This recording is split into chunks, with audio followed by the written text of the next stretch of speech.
Feminism is an important movement alive and well in the US today. Where did this start, though? Well, it's typically broken up into 4 waves.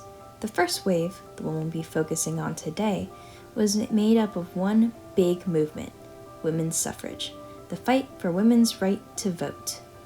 The movement was the first step in extending the phrase that all men are created equal, from just men to mankind. Women's suffrage gained traction after the Civil War, when many women took on roles traditionally held by men who were away at war. Despite their contributions, women faced significant limitations and lack of rights. In 1866, activists realized it was time for a change, and several key figures emerged. Elizabeth Cady Stanton and Susan B. Anthony founded the National Women's Suffrage Association, which later merged with American Women's Suffrage Association, founded and led largely by Lucy Stone, to create a unified national organization, the National American Women's Suffrage Association.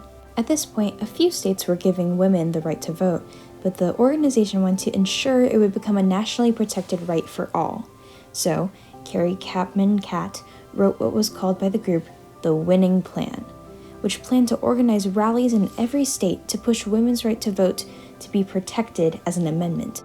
Other women, for example, Alice Paul, Ida B. Wells, and Mary Louise Bottineau Baldwin were key in strategizing and putting these plans into action, and Alice made them a flag to act as a symbol for the movement. Elizabeth and Susan drafted what became the 19th Amendment, so now all they had to do was get the nation's attention. Ida helped spread the movement to Black women of America, Alice spread protests to the White House and important public meetings, and Marie went as far as speaking to Congress and President Wilson, being revolutionary as she was an Indigenous woman. The movement also included things like marching, petitioning, and lecturing. Opponents would often heckle, abuse, and even jail suffragists.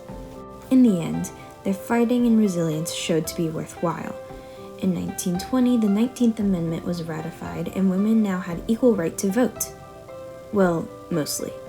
While voters could no longer be discriminated against for their sex, they were now for their color and status due to Jim Crow laws, meaning many of these women who fought for the right to vote still had no voice in the decision-making of their country. Not to mention, some states still tried to turn all women away at the polls for as long as they possibly could. We've come a long way since then.